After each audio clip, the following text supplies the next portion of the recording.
My name is Sandro and I live full-time inside my Tesla. Over the last 2 years, I have roamed all across North America. First living in my Model 3 before upgrading to this gentle giant Beluga. I started documenting parts of my life leaving Massachusetts, driving over 80,000 miles, and now we are driving as far north as one can, with the end goal reaching the Arctic Ocean in Tuktoyaktuk. This journey itself is over 5,000 miles long, attempting to conquer the Dempster Highway, one of the most unforgiving and remote highways in all of North America. This is the story living up north for over 2 months and the beginning of a road less traveled down to South America. Today I am attempting to drive my mobile home into uncharted territories, all alone. Can't believe I'm gonna say this, but I've never been more excited to see a gas station. The Dempster Highway, one of the most remote roads in North America, 800 kilometers road to the Arctic Ocean. So this is the temporary solution. A 120 volt into the external battery pack. With any trip like this, things are bound not to go according to plan. What obstacles will I need to overcome? Going to the car wash. It's kind of my last attempt to get some fast charging here. This is my story. So every time I cross the border from the United States into Canada, I always get super nervous. I always feel like I'm doing something wrong, and I don't necessarily want to tell them that I live in here. Yeah, but really, here goes nothing. Hi. Hello. Hi. Where do you live? Portland, Oregon. How long are you going to stay in Canada? For about a month. What's the purpose of your trip?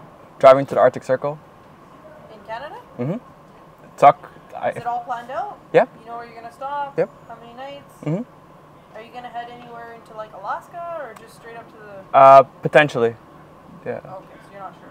Yeah. So 30 days total is what you're going to be Yep. in Canada. Yep. Do you have any guns? Nope. Any weapons? Nope. Do you have accommodations booked already in Canada? Yeah. Are you going to visit anyone in Canada? No. Do you have anything in this vehicle that's going to stay in Canada? Nope. We're in Canada. Oh my God, that was nerve-wracking. A lot of questions. Like, I started to doubt myself even. Okay, we're good. Now the journey really starts. I'm so excited. Oh my goodness. Yeah, see, this is what I mean. I have nothing planned. I spent the next week making my way up to Dawson City, spending a total of $42 fast and slow charging, till we arrived in this northern town in the Yukon, the last major town with free 50 kilowatt fast charging. The next 800 kilometers there wouldn't be any public charging, and when I told people I'm making this journey, people were very skeptical, but still I had a sense of confidence. So it's official, we're starting today at kilometer mile 0, and right behind me we have the Dempster Highway, and I'm super excited, I'm super nervous. This is probably the most remote journey I've ever done. We're going to be hypermiling. I have some extra resources that I will talk about later in this video about how I am optimizing my range. And what I really love about places like this, which is the beginning of an adventure, is the people that have been here too. All the people that have left their stickers here, whether from cycling, motorcycle, or with their cars. And it's awesome to see that people take on this adventure. And today is going to be my turn. When I tell people that I'm embarking on this journey by myself and without a spare tire, people are very confused. But because it's my home, I prefer traveling lighter, as every square centimeter has been carefully considered. So we've driven about 100 kilometers now. We've driven about 1.5 hours. So relatively slow, you could say, but the road is very bumpy, as you can probably hear from my voice. But the scenery has changed dramatically. Like before it was some lush forest, some pine trees, and now I'm pretty sure we're in the tundra. And I learned that tundra means treeless plains. And the reason why not many trees like grow in the tundra is because of the permafrost. And because of the permafrost, it's frozen like soil. Trees cannot embed themselves deep enough to grow healthy. That's why if you look around right now, it's very much just small little scrubs. It's so cool that once you keep driving, how much the landscapes just change. The mountains are back, and yeah, it's late June, and it's about 7 degrees Celsius. So definitely not warm, but I think optimal to make this drive. I purposely choose not to plan too far ahead, as I can become anxious and prefer to take it moment by moment. But, this will work really against me and could have saved me a headache. Can't believe I'm gonna say this, but I've never been more excited to see a gas station. I even timed myself. I think it was about 7 hours of driving. So now let's go find some charging. So that first trip, I used a total of 460 kilometers worth of range. Climate control was only about 2.2 kilometers. Elevation was pretty interesting, as if I go to trips and I go right here, my average energy consumption was 230 watts per kilometer, but on average, my Dempster highway is 198, which is about very, I like to think that is very efficient, considering the highway is not the greatest. So we got a campground, but when I asked the guy who works there what kind of power they have, he was unsure. So I hope it's not just a 15 amp, just a regular 120 alpha. I really hope it's like an RV outlet, because that would really be awesome, because that means essentially I can charge overnight and be back on the road tomorrow morning.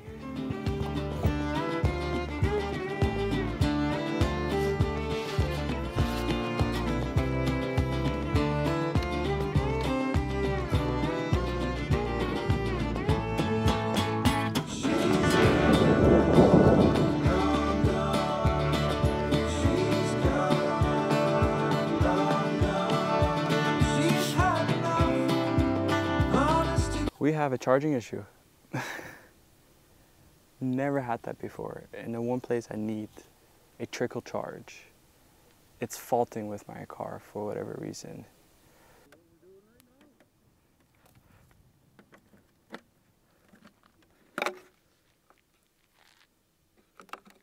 So this is the temporary solution. A 120 volt into the external battery pack, grounded right here, and then I have my plug right here, and that's charging the Tesla right now. No faults whatsoever. We're getting about 12 amps. I think I might have to go back to the maintenance center and ask if potentially they have a RV outlet for me that I can use. A few moments later. All the adapters that I've had over the last 18 months that I've barely had to use, and I thought I had them all. The one plug that I needed, it wouldn't fit my car. So I was like, okay, back to square one. At least we have power, 12 amps. Very grateful for that. And I only need about 300 kilometers worth of range to get to Univik. Yeah, no, we just so that's why we have no label. So now we're not entirely sure that we have the right key. But. So let me give a little bit of a backdrop here. So right now I'm driving with Garnet, going to the car wash. It's kind of my last attempt to get some fast charging here in Eagle Plains, but the staff has been so generous helping me out. I've been here for 2 days now, a little bit over 40 hours. I've gotten to know some of the people who work here, like Carlos and Frank. Yeah, but it's my own undoing. I didn't plan as I should have. But yeah, now we're gonna see if I have access to the car wash, that the key works, that we have. That we have the right hookup. Yeah, and the right hookup. That's the most important one too. But let's see how this goes.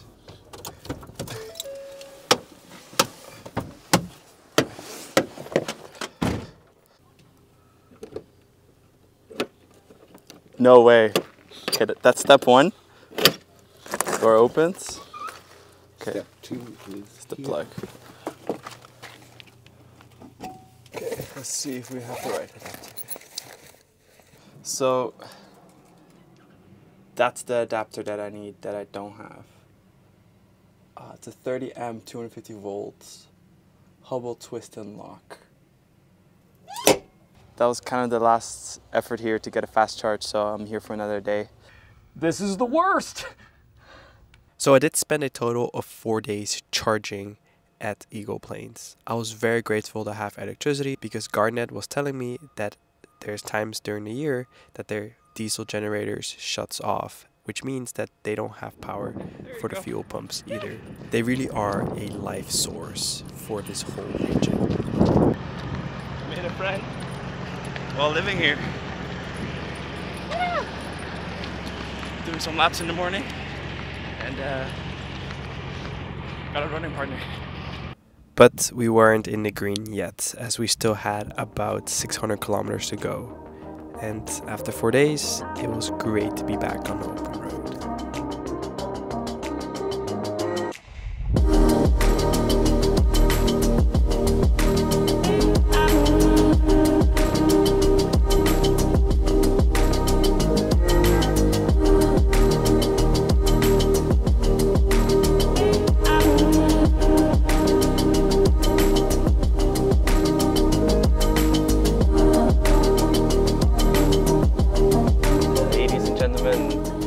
We have successfully made it to the Arctic Circle! Woo! Sorry for the audio there. Oh my goodness. Arctic Circle, latitude 33. We're here. We're here. Oh my God. I don't have words. Almost 2 weeks of driving. I at least got to touch the sign.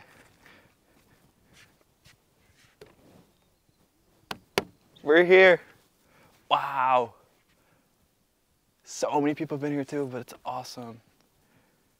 But this is still not my final point.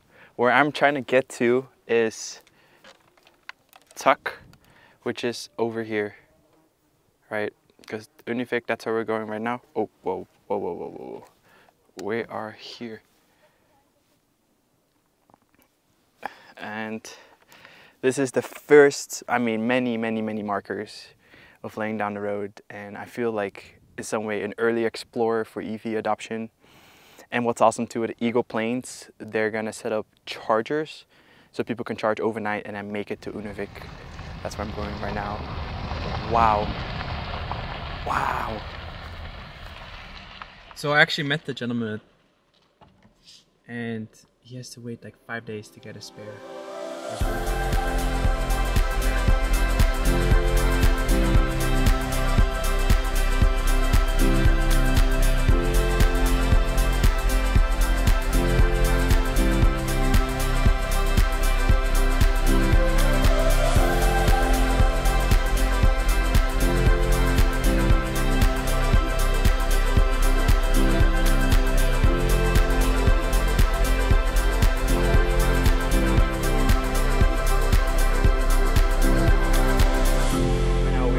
Fort McPherson, which is about halfway to Univik, and this is the first ferry crossing. It's free, it's awesome.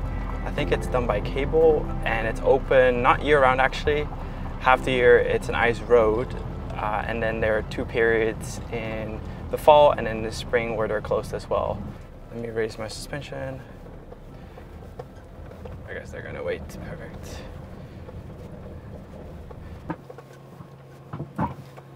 Okay here?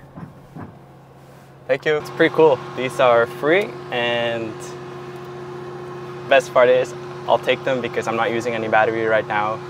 So this is pretty neat. Yeah. Thank you. Thank you. You too, thank you. All right, there we go.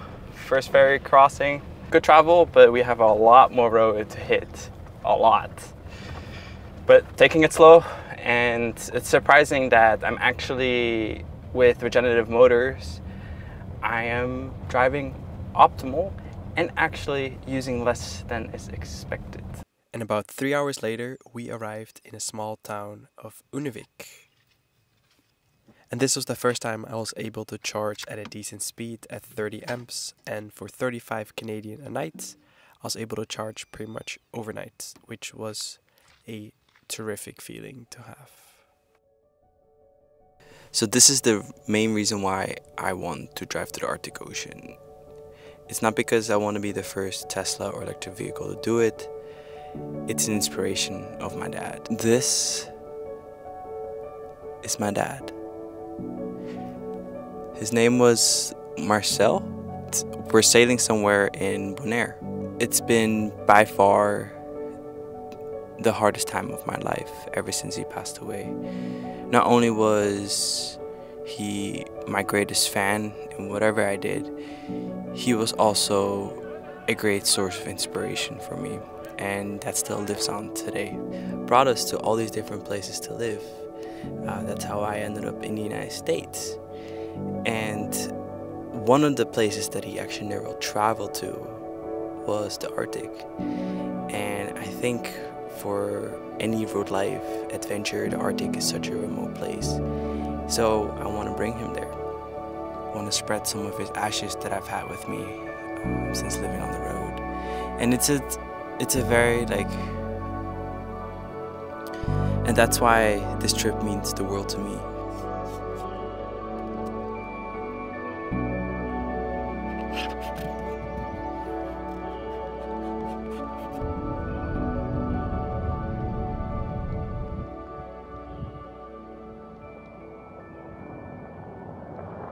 This highway is literally a joke.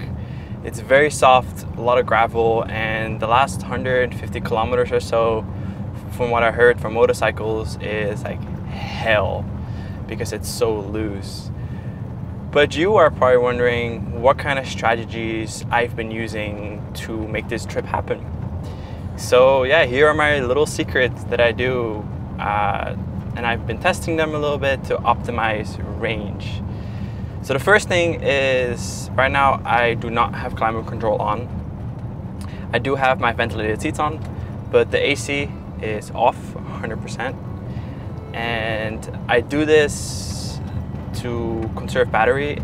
It usually costs me about 10 kilometers of range, depending on how I drive, which isn't crazy, but I am trying to be as optimal as I can. Secondly, I drive barefoot. And the reason why I drive barefoot is so I can feel the input of the car, essentially. And especially when it comes to regenerative braking, when I'm going downhill, I let the car kind of just roll slowly. So it's a little bit of a game, but it's just juice that I get back. And sometimes along this journey, I have actually been more optimal than the car thought it was going to be. So that's awesome. The third thing that I do is I lower my suspension to very low, to optimize like a performance kind of race.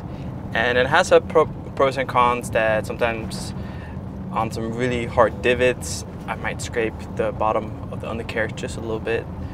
But honestly, I don't care. But yeah, so oh, there we go. That's a hard one, okay. Okay, I do have to pay attention there. So the fourth thing that I do is I unplug all electronics from the car. Like the two external battery packs that I have with me, the 1 kilowatt hours, the EcoFlow Delta 2s, they were all powered by solar, or when I used to cook, I repowered them at campsites with a regular 120 volts. I did not want them eating anything out of my battery. And you might be thinking, Sandro, that's so desperate. You know, how is this practical to drive in a Tesla to the Arctic Ocean? Well, what's really fascinating is that I have passed many groups of overlanding crews, and I'm about 1 to 1.5 days behind them, and actually sometimes I even pass them. And on a road like this, where it's about 1,000 kilometers of just dirt roads, sharp rocks, you don't want to travel any faster. And the fact that I have two external battery packs as backup, like extra fuels or can, is pretty awesome. Makes me feel pretty good. And yeah, that's kind of the neat little tricks that I've learned on how to optimize range. It sounds desperate for most of my road trips and living on the road in my Tesla. I don't need to be that desperate at all. And is it desperate really, in my opinion? Just trying to be optimal. And I've talked to some people on the road and they said, yeah, they have a range of like maybe 500 kilometers of gas before they have to fill up, and that's about the same what I get.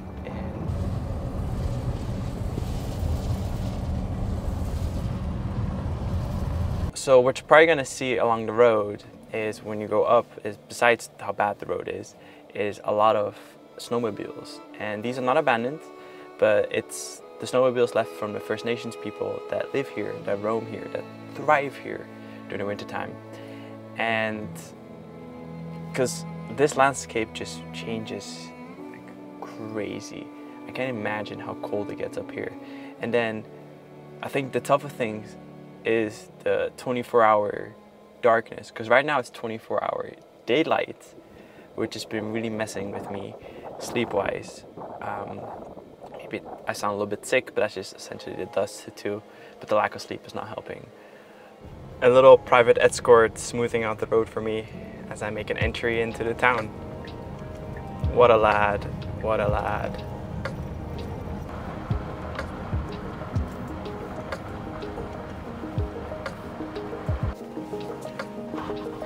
All right, ladies and gentlemen, there is that famous sign right there. There it is. But it's not complete yet. It's not complete.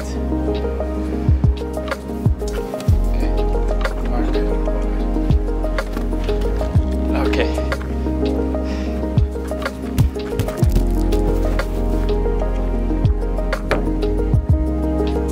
We did it. I don't have words.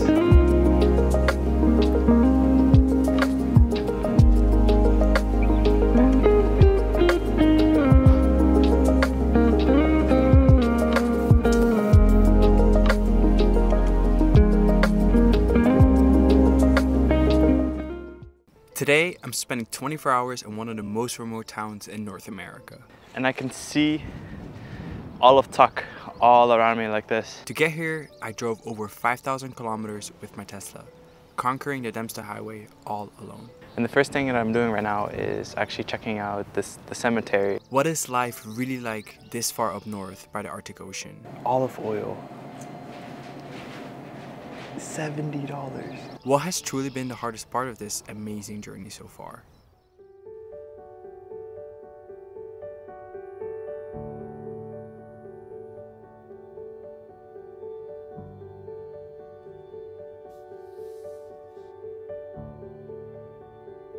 Hello, hello, hello, hello, hello.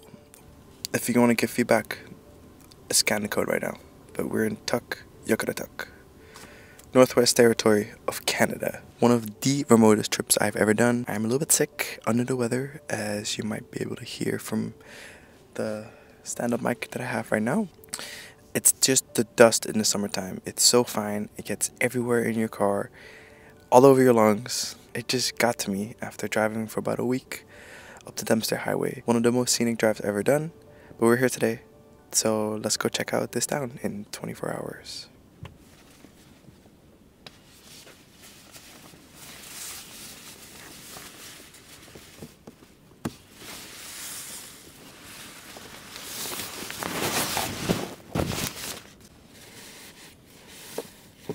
So it's super windy, and it actually is pretty cold now. It was like 30 degrees yesterday, and today it's like 6 degrees. I'm not really sure what the wind chill it is. So we're putting back some winter clothes with the 24-hour daylight. It's crazy weather like this. My body's confused, super confused. But I've been working on my meditation again to focus on breathing and being more in the moment, because when you travel like this, sorry for the interruption. So when you travel full-time like this, you're constantly moving places, it can take a toll on your body, and the deep breathing that I've been doing really helps, especially with the dust in and around here. It just flabbergasted, is that how you say it? But it really just, it's flabbergasting just how people live here and thrive here. Like right now it's summer and 24 daylight, but Shut up about the sun! Shut up about the sun! there's also like 6 weeks where there's 24-hour darkness around December. It's just, I just can't comprehend, like.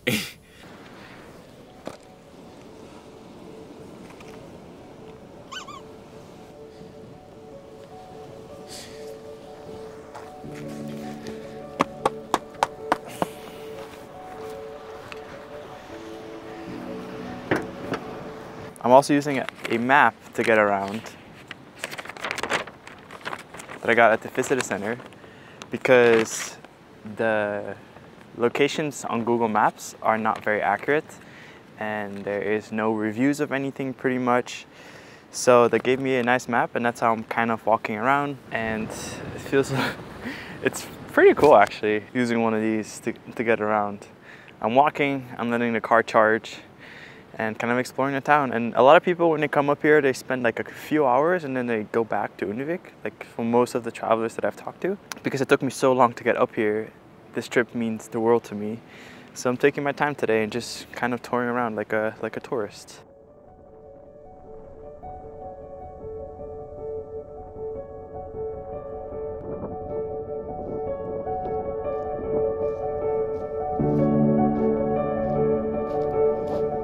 I'm always curious about the kind of people that lived in towns like these that are so remote.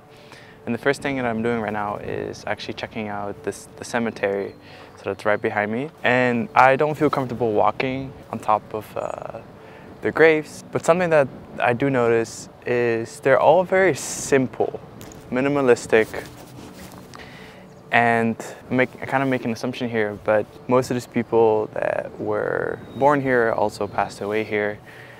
And it's just fascinating that there's no really big sculptures or any big like burial grounds. It's more just a wooden cross with their name on it and then the time that they were alive. It's very different, but I do like seeing this stuff and I like to read people's names. Some people don't have a name on there, but they're buried here.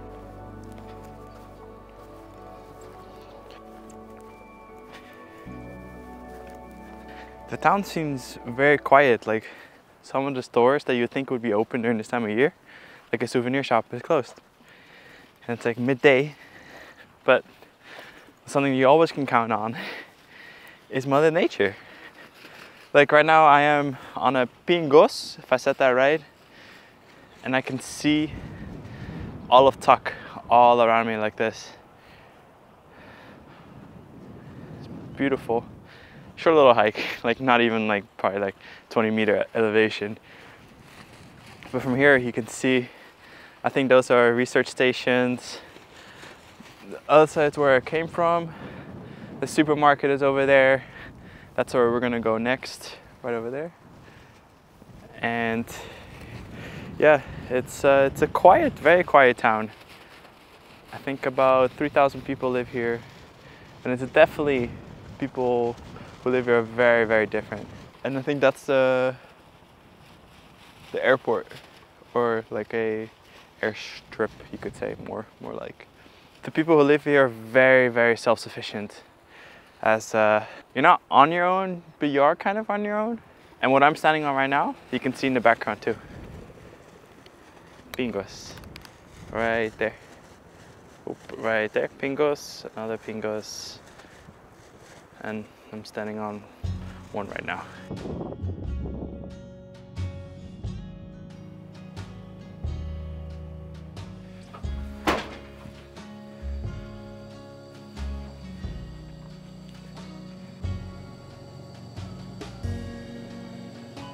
Kind of shocking how expensive some items are. Like a Tromex bag is $33 here. $33. Olive oil, $70 Canadian. Yeah, I don't know how people survive up here with things being so expensive. But I guess kind of it's the way of life. Like for every kilometer of road that the food has to come up north, pay extra few cents, and that's reflected back in the fuel costs, the hotels, the motels, and of course the food. Even like you can find this Prime and Logan Paul all the way up in Arctic Circle. Talk about a successful brand.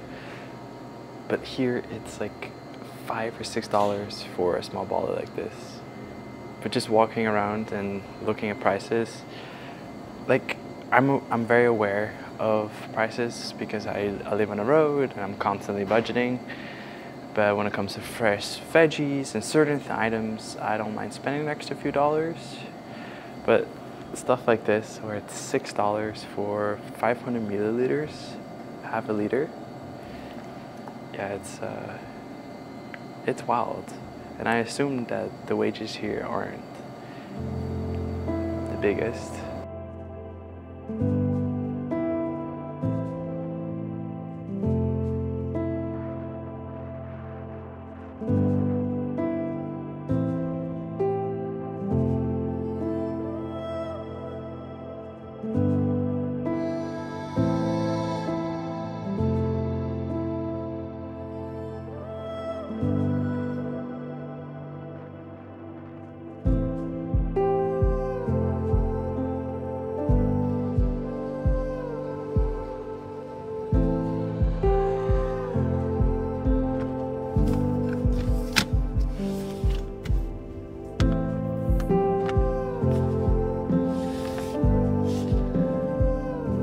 Starlink is connecting right now.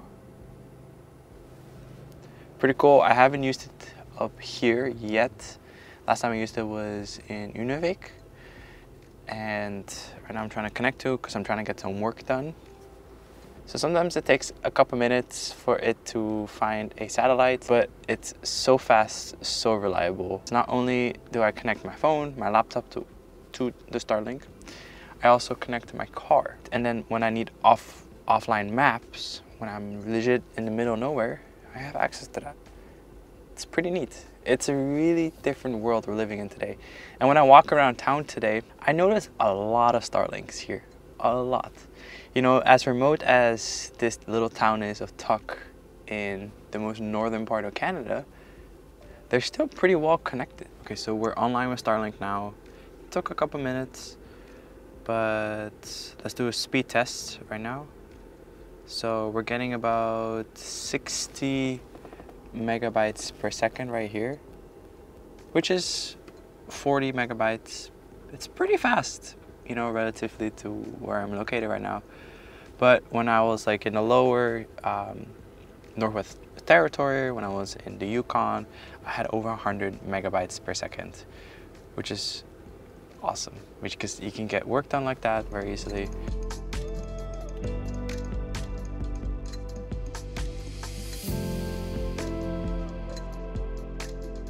The reason why not many trees like grow in the tundra is because the permafrost. Grounded right here, and then I have. Anytime I like rewatch or I'm editing a video, I always cringe. But I think this is very similar to most content creators, that they're always a little bit embarrassed when they're on camera. Sometimes just giving you some truth behind the camera.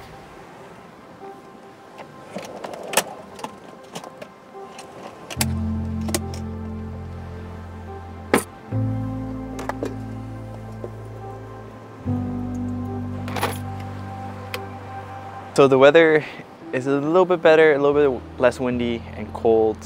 So we're gonna make something simple, some nice warm tea. Again, I've been saying this a few times throughout the video. I don't feel great. I might have had a little bug. It might have been just the trip up here I might have underestimated. So we're gonna keep it simple, make a delicious meal tonight.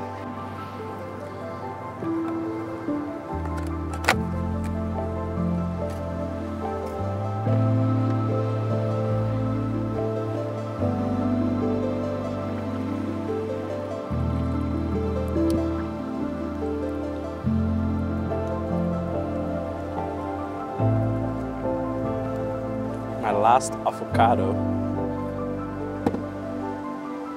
It's a good one.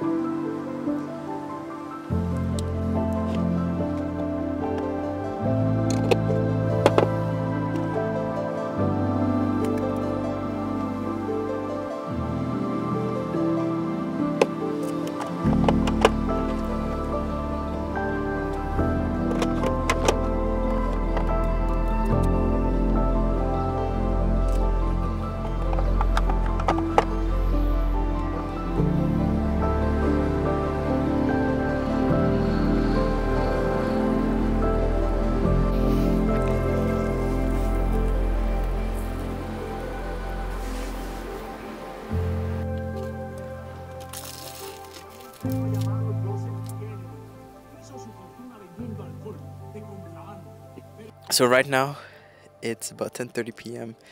It's so bright still outside, but I'll show you in a few hours what it looks like with the 24-hour daylight. I think that's really the hardest thing to overcome, and then the dust when you live in your car. And what I just learned too is looking up on the directions on my way south are the wildfires. They're in full swing. And some of the roads that I came up with are closed as for the foreseeable future because it's so dry up here. And then you have a lightning storm or people are not careful with the campfires. And then bam, you have a massive forest fire.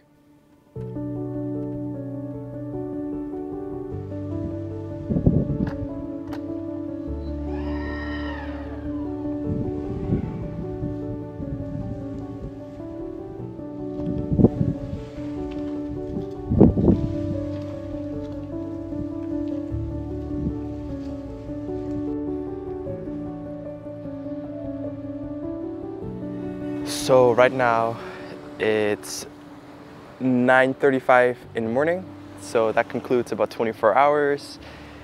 Been here, done that now, and my body is so confused with, it's supposed to be summer right now, it's June, it's just above freezing. It really is what you think the weather is like in the Arctic during the summer. And the 24-hour daylight and then the road just being so tough has really taken a beating on my body. But I'm getting out of here. I'm going back south to a little bit warmer territory, maybe going to Alaska, not really 100% sure. But either way, I'm so grateful for you guys for being with me and spending about 24 hours in my home touring Toyak Tuk. Hey. You're taking pictures, are you? Yeah, I'm shooting a YouTube video. Yeah, thank you. I travel the country. I live in this full time, 18 months. I have it fully built out. Right here. So. Oh, I'll be damned. Yeah. Okay.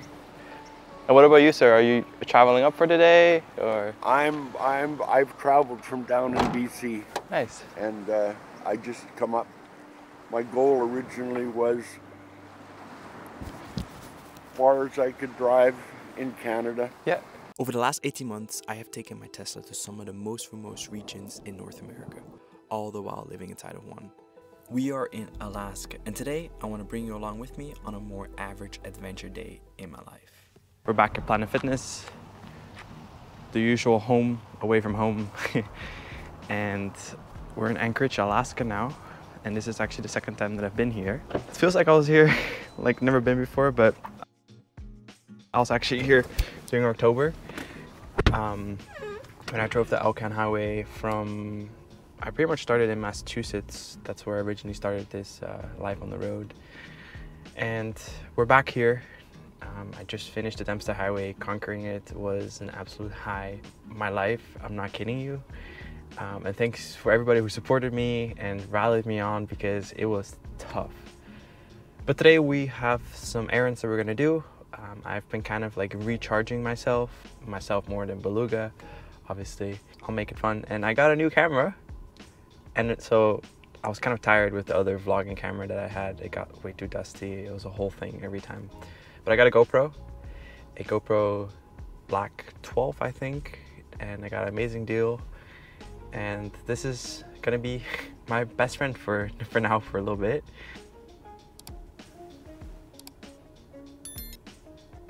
So first thing we're gonna do is we're gonna head to a car wash.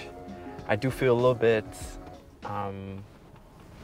like I'm doing her a disservice in some ways, because I love just how dirty the car gets whenever I bring it through the backcountry out and about.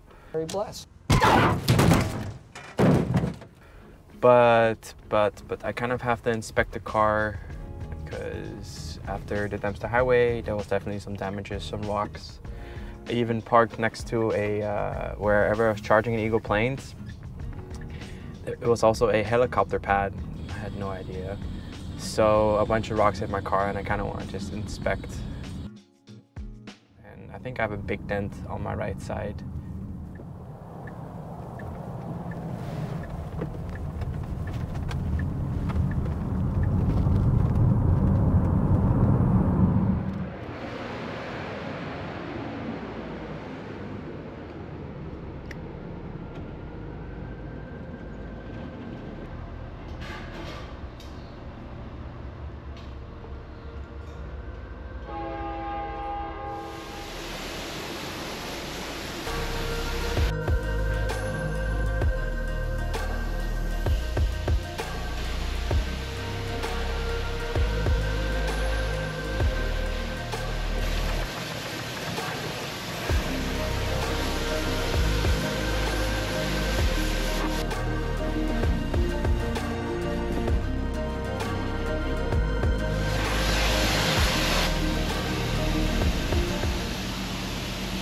None of the bugs are getting off.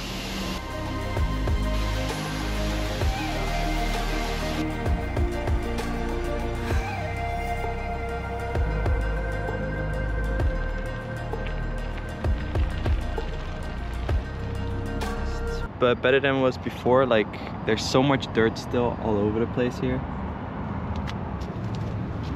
Because it's this kind of stuff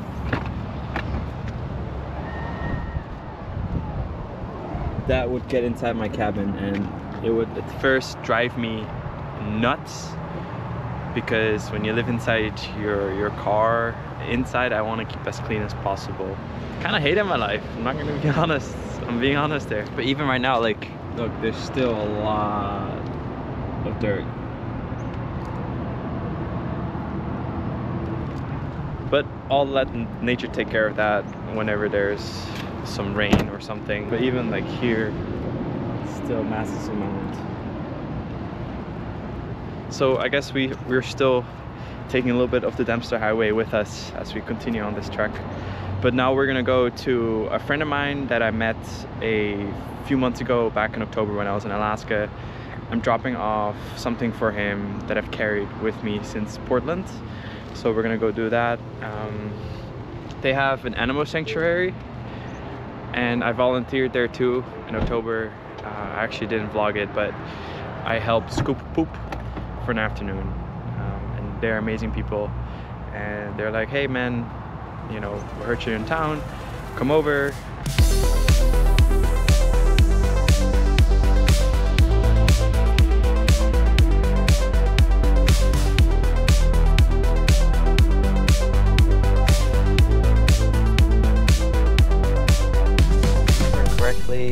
It's somewhere here.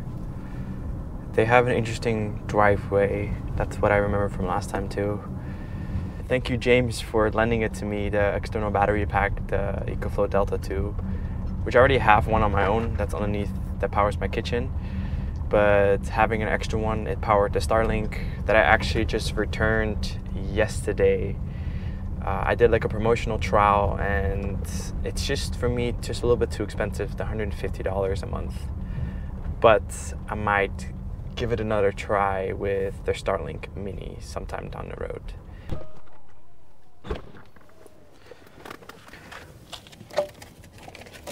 Oh.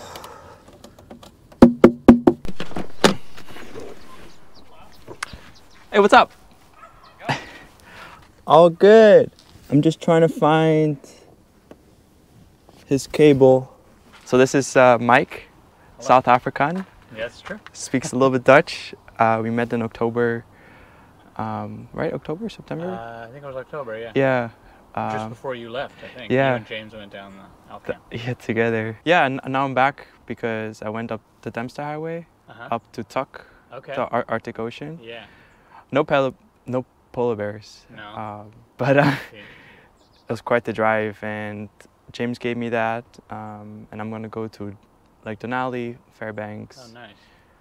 And cool. yeah. James gave you that like last October? No. Or you guys met up somewhere else. So, long story short, he ended up selling his car. I don't know if he he, did tell so me. he was in Portland for a bit, Okay. and then he filled like a storage unit, Yeah. and I was selling his stuff. Oh, okay. So You were in Portland for a while? yeah, I got hired by Tesla. Oh. So I was there 5 months, Oh, wow. and then they let me go, like a mass layoff. But Yeah. Sounds like Tesla. Yeah, does that sometimes? but So, that was probably a cool experience. so cool. We'll put her inside where. So anyway, this shed here, which wasn't here when you were last here, that was quite a project. Like we, you know, Oh, yeah. the pig was injured. Her name was Bianca, so we put her in a kennel, put her in like we set up with tarps in our pantry. We made like an area, and she was just in our house. But that's not it wasn't a good situation both for the house, for us, and also not a big space for her. So then we found this shed online, and I called the guy. I'm like, hey, we want to buy the shed. He's like, okay, great, yeah, we can do that. Maybe in like April or May, I'll bring it to you. And I'm like, no, I need it like today. And he's like, what do you mean you need it? Like, how? You know, the idea of needing a shed as an emergency is sort of weird. Yeah. So, and then he's like, well, I can't help you. So I spent like, I think I made like 100 phone calls over 2 days trying to find a company to move the shed. Where I spend my time, do you think they're gonna like remember me at all? I don't know. I mean, I know they have pretty good memories. In general, they're pretty just relaxed with everyone. Oh, this is so dry now. Oh yeah, you were here in the fall. It Yeah. was rain. Yeah. No, this is summertime here. It's quite nice. See if I can get some belly rubs. Yeah. Oh my goodness. They love that, and they may have not done that when you were here in October because No. it's muddy. They're like, I don't want to roll over, or like it's wet. But when it's dry like this, they love it. Even belly rub? No, almost. Sometimes it's funny. It's like they're trying to resist the belly rub. Yeah. But their body's like falling. They're trying to catch themselves. Cute. Do they ever bite? When they're hungry, Oh. but not a human. They'll I mean, snap at each other. yeah, they bite at each other when they're fighting over hay or food. JJ? Yeah, JJ's the only boy. I mean, they're all spayed and neutered, but you see he's got these little tusks coming out. You guys want to say hi too? We have Cookie here. Oh, sorry, Cookie, did I scare you? And this is Octavia. And this is Fuzzy. She's got this hairstyle. I don't know if you've seen the movie Tarzan, like the animated Disney. Yeah. And there's that one gorilla that has this like. Yeah. This is what that. She reminds me of that. Hello. Cookie's just acting very skeptical of me. Maybe she saw us trimming hooves earlier. I think it's the camera. A little camera shy. Camera shy. I think you're right. I understand. I don't often go back to the places where I've been, but it was great seeing Mike, Rachel, and Cal, and just hanging out with the piggies. Friends, not for food, those pigs. But let me just go back this way. Now we're on our second thing for today, and I'm loving this GoPro. Like being able to film and show you more of my day without that big vlogging camera that I had before. But I will link his information down below, so if you guys are in Anchorage and you guys want to volunteer and help out, they could definitely use a helping hand. And yeah, they're awesome people, and it's just the connections that I get to make randomly just by living on the road is really what keeps these traveling, you know, sustained.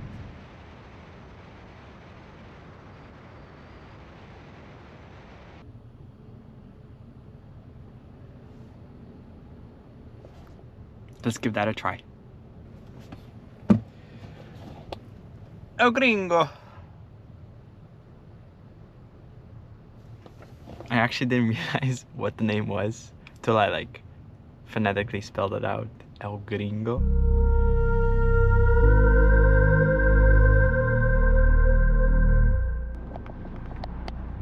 Let's not pretend that the camera just happens to be placed there.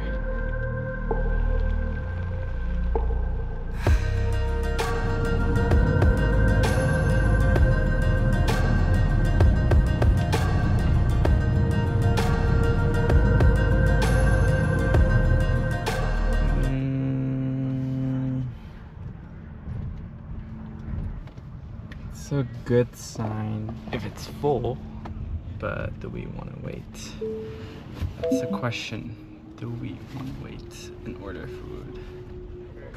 Hey, can I do the breakfast? No, the regular burrito. Can I get tofu in there, please? Of course. Yeah. No receipt. Yeah. Perfect. I got that. And then we'll get started on that. Cool. Thanks. Cheers. Okay. Here it is. Big napkin.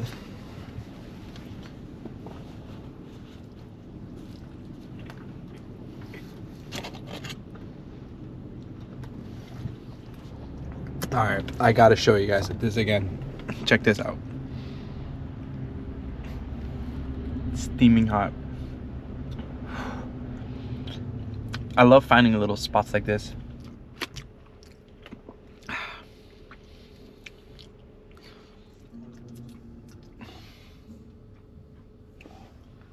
All done. I've actually fallen in love with, his name is Mark Travels. He's traveling the world right now with his electric bike, and I've been just watching his videos.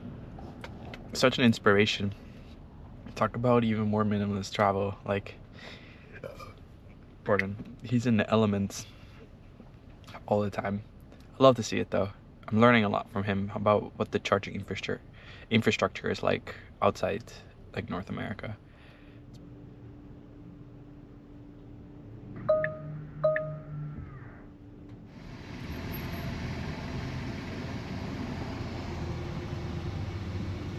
My worst nightmare. My worst nightmare.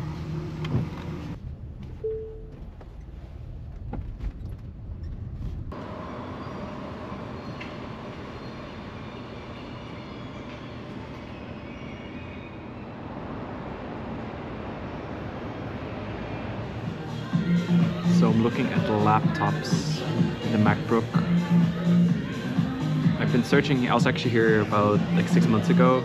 I did the same thing. I looked at computers, but still wasn't sure what I wanted to buy, and still not sure what I wanted to buy.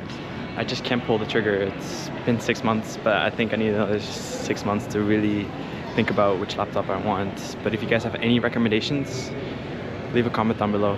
I would love some advice. Like, I'm pretty heavy in tech, but when it comes to video editing and finding the right computer,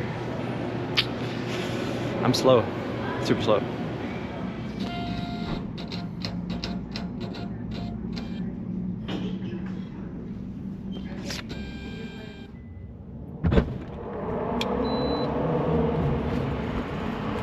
Okay, I think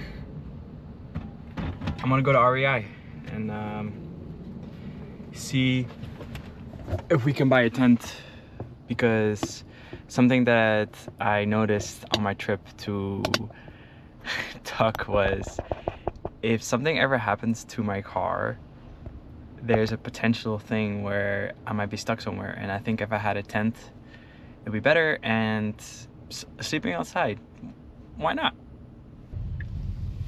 You love to see it, all these van lifers. Okay, just two, but maybe some over there as well. Thank you. Thank you.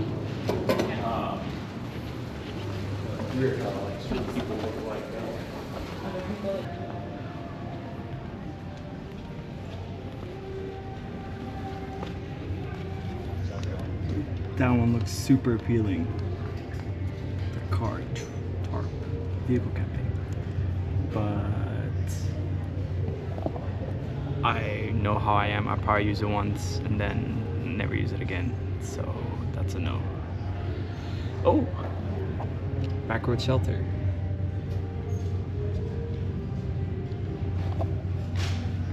Same story. I think the one that I'm gonna go with is a one-person tent.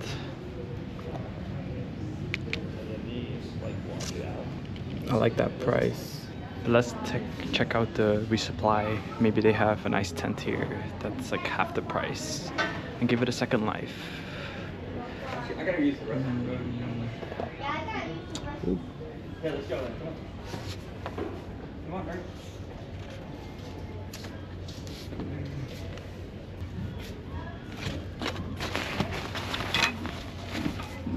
All just super expensive. You need a single?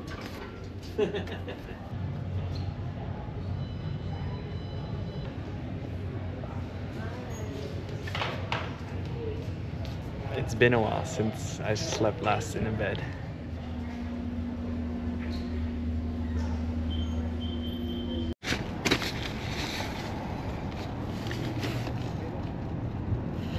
We got a tent.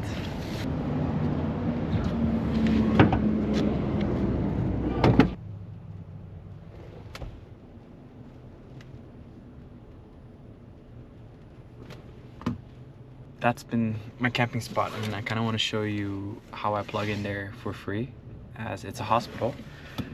But I've been there for the last few nights, been very quiet, and it's awesome because I get free juice and I feel safe in Anchorage downtown, where when I was here in October I also camped out at a free charging spot, level 2, about 6 kilowatts, but it was near a homeless shelter and I never got a knock, but before I would go to bed, when I was outside my car, people asked for money, so I don't feel safe. So this has been the best spot just outside of Anchorage.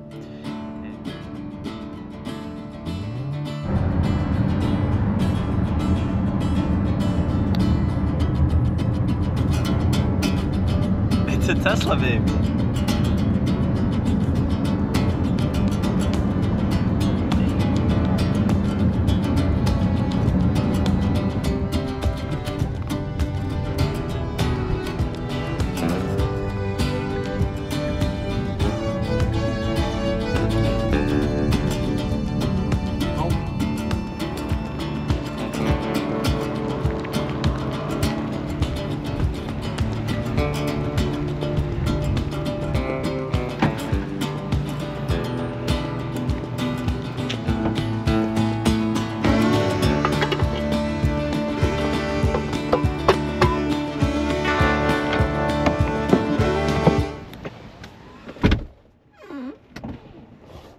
Nice try.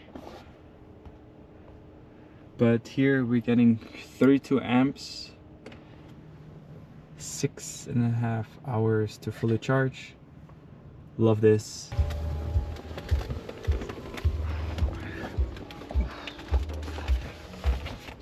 Oh, okay, good. Gotta keep you guys clean.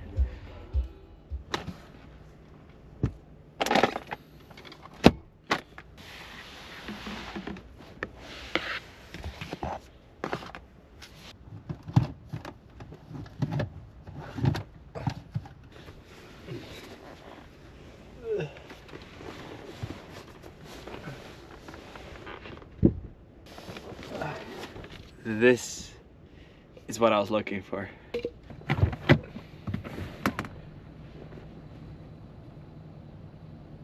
Last one. Respect. Power. Banana. Banana.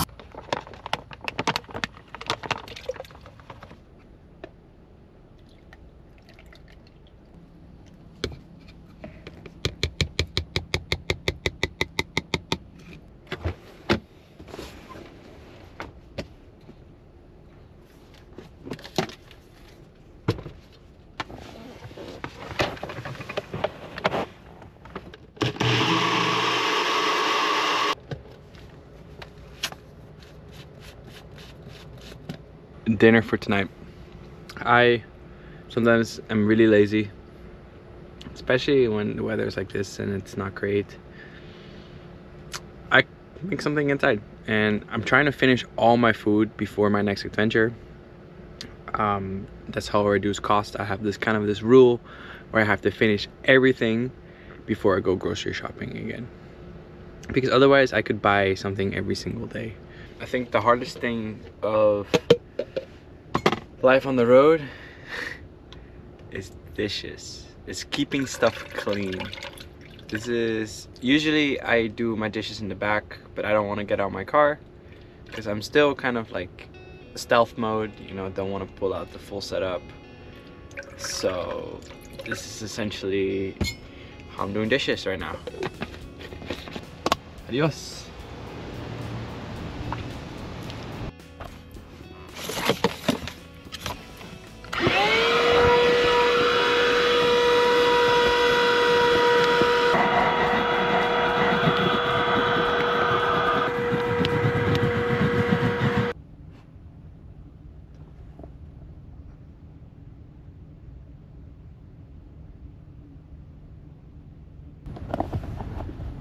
I don't know what he's doing.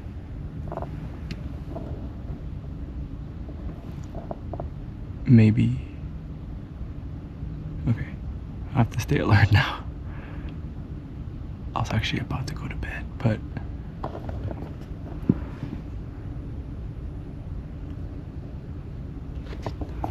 I actually thought he was gonna unplug me. I don't know, he could be talking to his mom. Because I do that a lot too. Mom, I love you.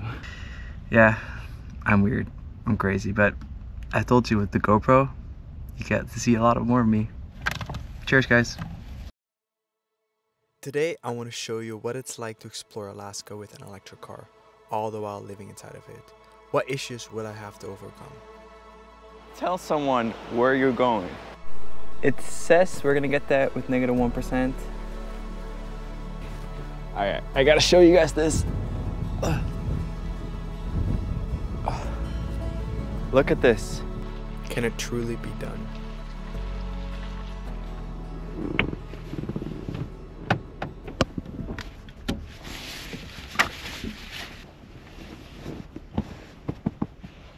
I love spots like this because it's nature, right? Quietly with camp mode. But today we're going to Fairbanks. Gotta make sure she's well taken care of, right? I don't carry a spare, so I gotta make sure that I am as peculiar about the PSIs of this car to make sure that they have the right pressure. Okay, let's turn this on.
Some wise words.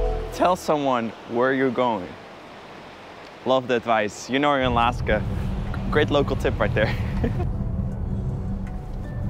But this is the first time we've met. My name is Sandro. I live full-time in my Tesla Model X that I fully converted into a little home on wheels. Thanks for being here. And today we're going to Fairbanks, Alaska. I'm a little bit low on food, and there's a cute little charging stop that I want to hit. I guess it was set up a few years ago where there was a rally to the Arctic Ocean with I think a few Rivians and a few Teslas. They were going up to the Arctic Ocean. So I did go to the Arctic Ocean in Tuk, which is on the other side of Alaska, and we made it in one piece. It was pretty awesome.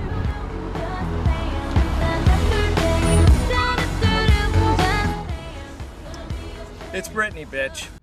A moment I'm gonna carry with me for the rest of my life. Absolutely a blessing. But yeah, I guess it was like set up. They put some fast chargers up, and we're gonna go check it out if it still works, because it's been a few years since that rally happened. So, ben weer veilig in de stad en ik ga naar Fairbanks toe. Just sending my mom a text. It's important to let somebody know, right, that you're okay. Love you, Mom. Hey, you guys asked to get to know me a little bit better about my personal life, right? Well, that's something that I do a lot. It's porta potties.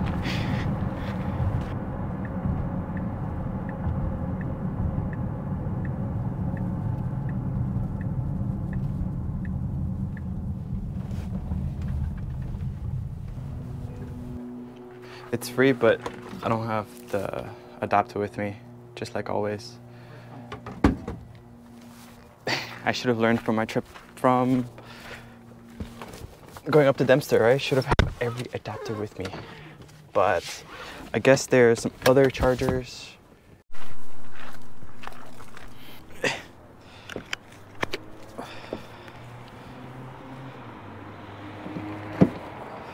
While you wait to charge for free,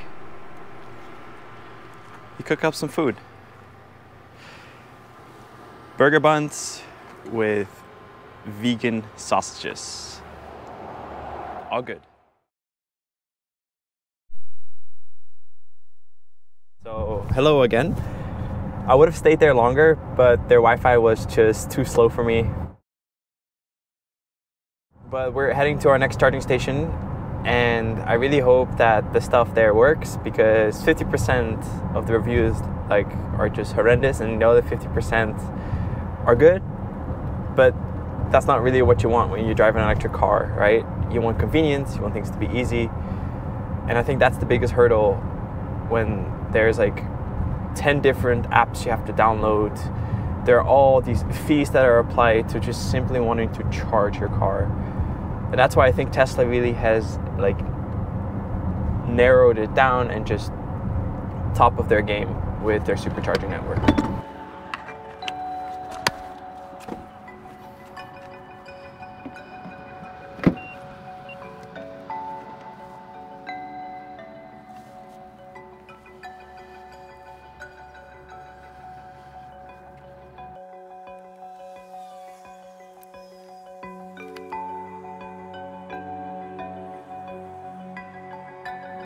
I told you, so many different apps.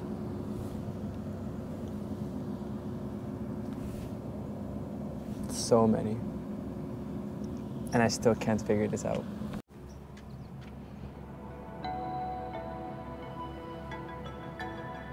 So it says it's connecting right here. But every time I press this button, I'm scared. Starting. All right, so that one time that I actually tried pressing the button and I film it, not bad. $17. I was here for 40 minutes, but for $17, not bad. But I got some emails done, some work done on my way, so it didn't feel like I was wasting time or anything. And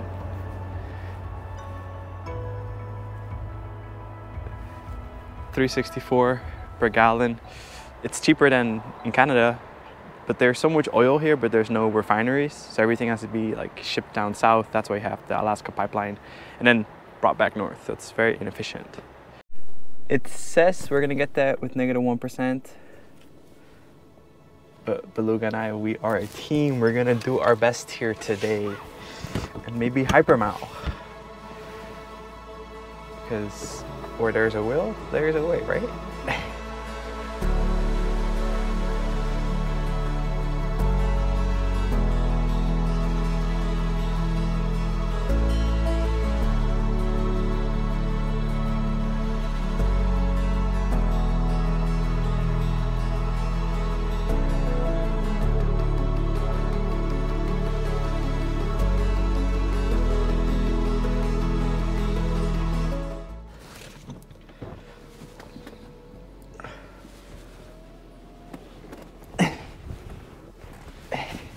All right, I gotta show you guys this. Look at this. Wow. Wow. Listen. It's so quiet.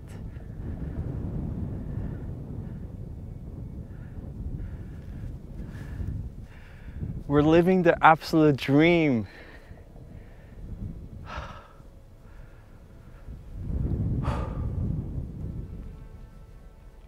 This is not real. And if you ever wonder why it takes me forever to drive a few hundred kilometers, well, because I have to stop everywhere and take pictures. You know how it goes. All right, let's continue the trip.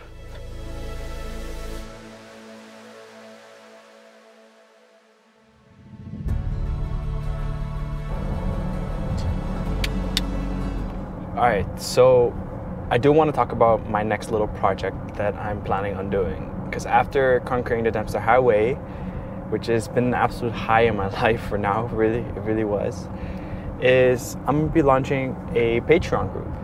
And I'll have different tiers of memberships. And you guys are the true sponsors of my channel. Like, watching my videos, retweeting them, sharing it with your friends, sending them on postcards, I'm so grateful for. And the reason why I'm launching a Patreon is I want to be able to be more interactive with you guys, put a name to a face, and that for me is like very important and it's super exciting. So I'll have a link down below in the description. Check out my Patreon right here. And we are going to attempt, I say attempt, okay, to drive down to the southern tip of South America. Mom, if you're watching this will be a strategic trip. I will not be winging it like 95% of my road trips. But if you want to be part of that, please consider going to my Patreon and subscribing there. Thank you so much. And now let's get back to the paid programming, why you guys are really here today.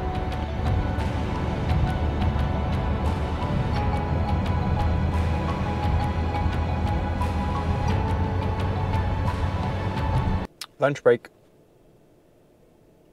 I can't be the only one who does this. Pickle!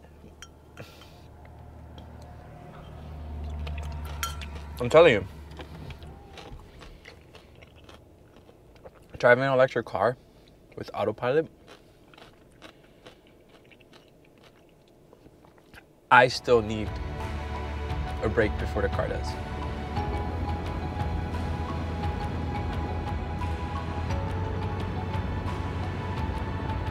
What you see in the background right there, we don't like that. We've been trying to get away from that. That's the rain in Anchorage. It's rained pretty much for 4 days straight when I was there, and it's gonna rain again for next like 3 or 4 days. So that's why I'm just like fleeing to Fairbanks, and I have heard that it's a lot better weather there. A little bit drier, a little bit warmer, and I'm really about chasing that sunshine, man. And 24-hour daylight is slowly coming to an end, so I will have some darkness.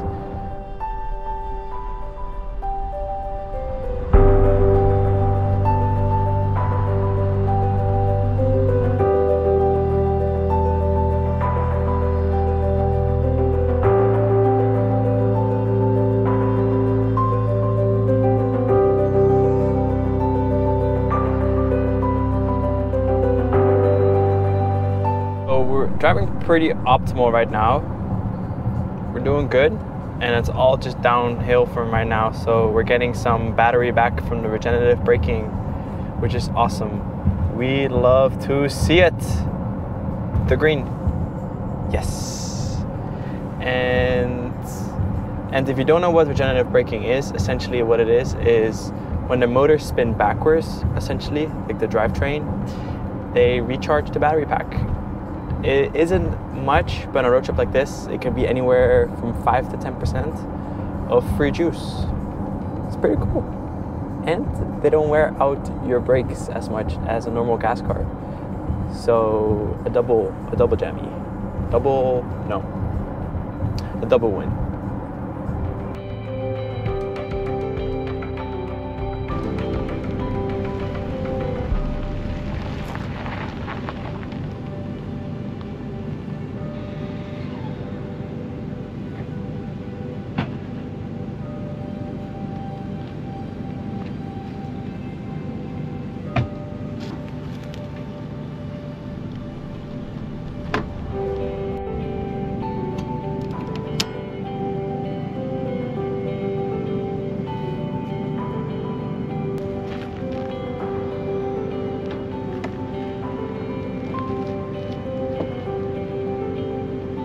made it to Fairbanks, Alaska. And the only inconvenience was actually, if you could say, was no climate control, hypermiling.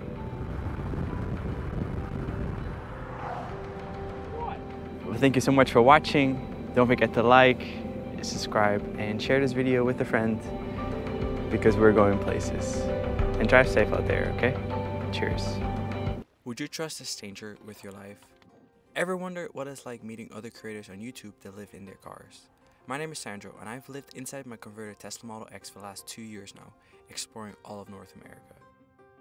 Yeah, welcome to my home, 2016. Can I come Express. Come right in. Whoa, that's nice. In today's story, we'll be testing our new friendship right away, show you what creators are like behind the camera, all the while exploring beautiful Alaska together. Howdy folks, it's a bit rainy right now, so you can see we're stopped and parked here. Right now we're on our way to Seward, Alaska. So that's if you are in Anchorage, Alaska, and you drive all the way to Homer, you take a left about halfway. So the people that I'm meeting, they actually have a lot in common with me. One, they live out of their cars. Two, they've both driven the Dempster Highway from start to finish. I think Foresty Forest, he did it during winter, as I can recall from his videos. And Adventure with Louie, if I said her name right, she actually recently did it as well. And she commented on one of my videos saying like, hey, I saw you charging at Eagle Plains. And yeah, she ended up finishing the journey, I think about a week or 2 weeks after I finished mine, which is awesome. This is also my first time hanging out with complete strangers from the internet.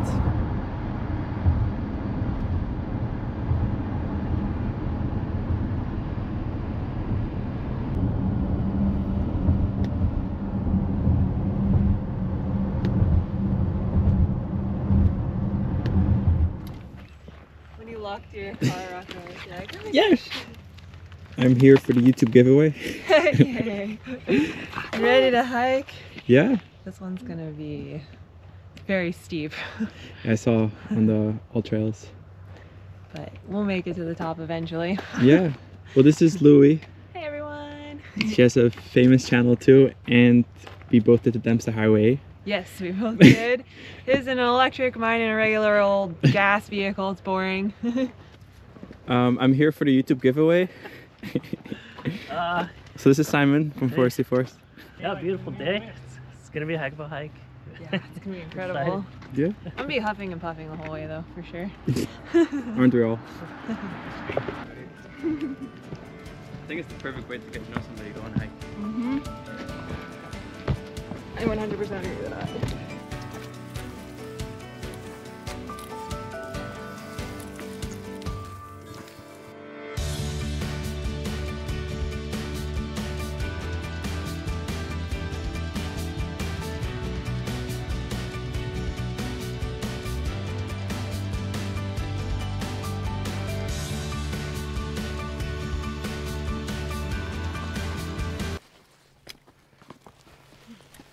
Oh.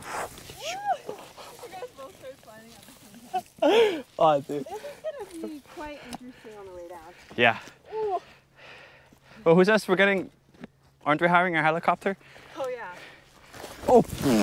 Oh, geez, that was deep. Be careful. I'm good. Okay. Alright. No Yeah. injuries. Helicopter. Damn, this shit's. Oh. Yeah, it's bad. I didn't drop the camera though.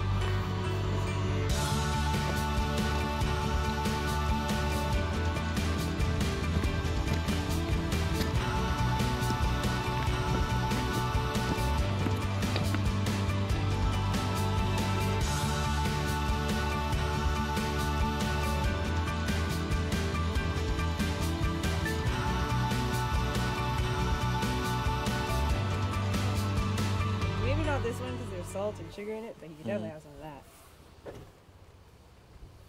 Oh, it's good. Yeah. I like it. I wish you could try some. I'm sorry. Not for me, but I really want you guys to enjoy it. It's some Alaskan salmon right here. That's for sure. So Simon, how would you rate it? Good, like, yeah. It's a real deal. It's a real deal. Real real. deal by the time. And you caught it yourself? On Wow. the Kenai River. Damn. So. It doesn't get fresher than this, honestly. But, like, this is how you cook. Welcome to our cooking show.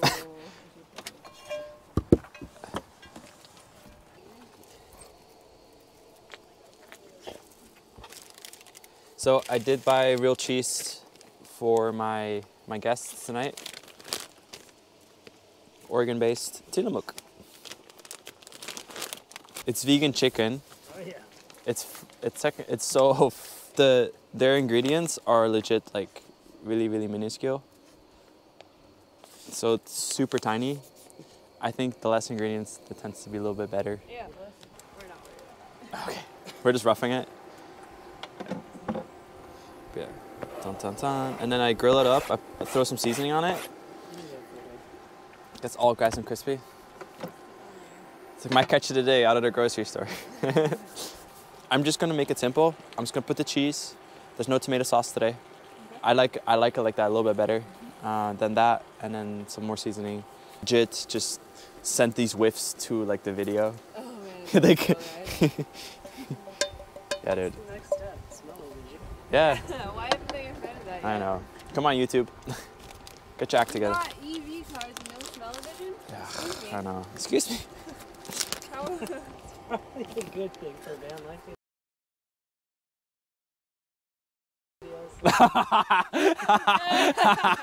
I mean, I'm there. I made a big mistake. What do you mean? No, I should have done this in the pan because this is gonna get all like, damn it. It's okay. We'll be all right. Yeah. Yeah, bum bum bum. Looks okay. It's all about the taste, eh? Chicken pizza. The fake chicken, actually real cheese this today. Look at that. The cheese is like. Melted. All right, let me just put this on. So while this cooks, see, this is the issue I had. I had to like, I had to make like a burrito out of it. Well, that's a good way to do it. Let me just cut this up.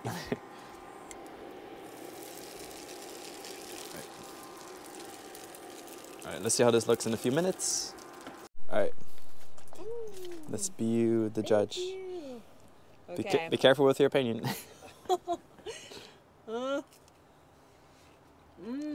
It's crunchy. Is the dough okay? Yeah, the dough's great. All right. It's cooked. It's crunchy. Wait, All right. I gotta get a bite of this chicken stuff.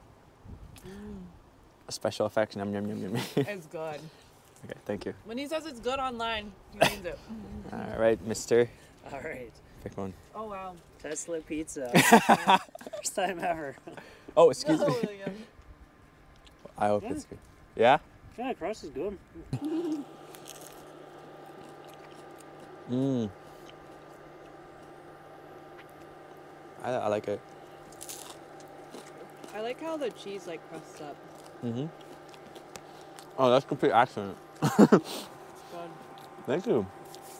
So Simon made a delicious homemade salad. Chopped it up, everything very fine. Very, very fine. Very fine. And she's gonna have her salmon. I'll have my salad. Okay, William. Not that. I know. That's tough. Has there ever been a time where things went to shit, but you kept filming? Or that's like a scenario that didn't make the video? Out e-biking, and I came around a corner a little too fast, and I was just like head to head with a grizzly bear, 2 cubs. There's nothing I could do. I tried to turn around and just like laid down the bike because, yeah, it didn't work out. And my only choice was like to stand my ground, and the bear charged me. It came within 10 feet. I had to spray it, and yeah, that's one thing I wish I could have got on camera, but never did. So that's my moment. That I mean, it was one thing. It was like either film it or save your life. So I think I chose correctly. I disagree there. Once I was hiking to a cabin in winter, like in January, and I was like pretty inexperienced in navigation. And I totally got off the trail and I got super lost down this like ravine thing. I couldn't find the trail again, so I got like super nervous. I did film part of this, and so I had to get myself out, and it was really scary because I thought I was lost and I was gonna die out in the snow, in the cold, because the sun sets really early too. So In the winter, eh? yeah, I was like, I'm gonna. Oh, and the thing was, I couldn't find the cabin because they had torn down the other old cabin and built a new one that summer, and so I was looking for that cabin, and so I had the wrong coordinates, and yeah, I didn't even know if I was gonna be able to find the cabin, so that was a little scary. Yeah. But I found it, thankfully. Yeah. So that was one of those oh shit moments. Oh shit. I mean, mine was, the oh shit moment was kind of when I was in Whistler, BC. I actually sprayed myself with the bear canister, emptied that thing into my hand and went straight into my eyes and lungs, and then I was rescued.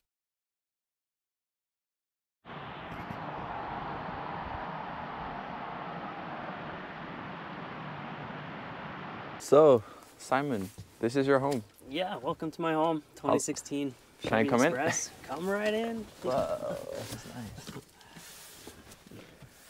This is a proper home. Whoa, spices. Yeah, the whole setup for cooking with got an induction plate as well. It's really dirty looking now, hashtag van life.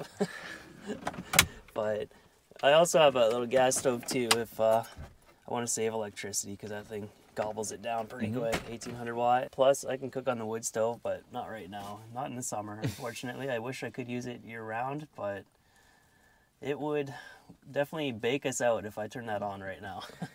Be roasted humans. And yeah, I also got a 49 liter fridge with a freezer on there. I'm afraid to open it right now because it's also a mess.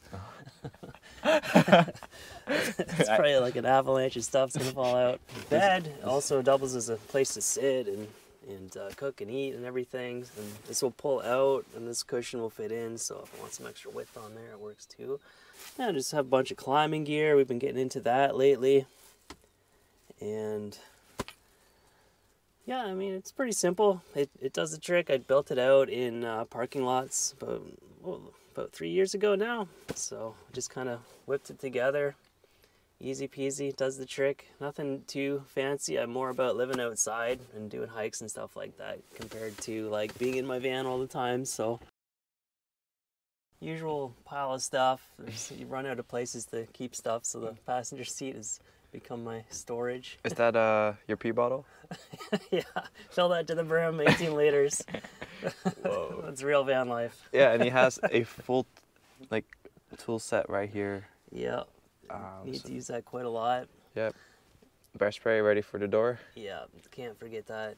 This is an old plate that you stole? I found that on the side of the road. Beautiful. Yeah. And then he has this beautiful roof. I really love this. Yeah, feels more like a cabin with that in here. Yeah. I built my van backwards. I did this like last. I had to build it around things. Oh, I see. Yeah, at first I tried to keep it really simple. I just built what I needed, but then I was like, hey, it would look so much better with the ceiling, so decided to do it. And how long have you had this van for? It's almost 3 years now, yeah, about that area. Yeah, I was living in a minivan for about 2.5 before that, and it was time to upgrade. This one has real 4x4, like 4 low, 4 high, and yeah, one of the extra clearance 4x4, and this van has done the trick. Exceeds expectations. Yeah. And the question is, would you ever go electric? Like what's Of course, yes, 100%. But what's the, like for you, what is like a concern that you have if? Oh, range for sure on a van seems like it's what's available right now is only like 100 miles, so it's not quite enough for me. I need at least like 500 miles and I'll do it. And 4x4 and high clearance, I need all these things in my life. No, for sure. I mean, like you're kind of the guy when it comes to like living in the woods and out and about, and I've learned a lot from you already. Yeah. So I completely get it, and honestly, if there were vans out there, I'd probably get a van. You know, I want to be electric. Yeah, of course, yeah. He was telling me the other day too, like, so I want to travel to South America. And a few years ago, you got kidnapped in Mexico. Yeah, yeah. Which is the story. I mean, that's crazy. And that legit scared me. Picked the most dangerous spot in Mexico to cross. And I did it alone on a bicycle and slept on the side of the road. That's not the way to do things. Like, you could be you could be safe if you do it the smart way, not my way. That's scary though. But yeah, he gave you some helpful tips. Make sure your debit card works. Yeah. But anyways, we're giving my new Starlink a try. Yeah, we're gonna be hooked. It's in here. A new addiction. In the Falcon door. It's just searching right now, so give it a second. I'm gonna give you a tour of my very messy Jeep that I've been living in for about a year now. So I'm kind of overdue to rebuild this out, but this is my current build before I take it all out. Here's my bed. All of my cooking gear is under here. It's still dirty from doing the dumpster highway, as Sandro knows. He's still got dust in his Tesla. Here's a little cooking area. That's also dirty, but yeah, this is where I cook. It's very nice. I like this thing a lot. Then I have a fridge that is on its last legs.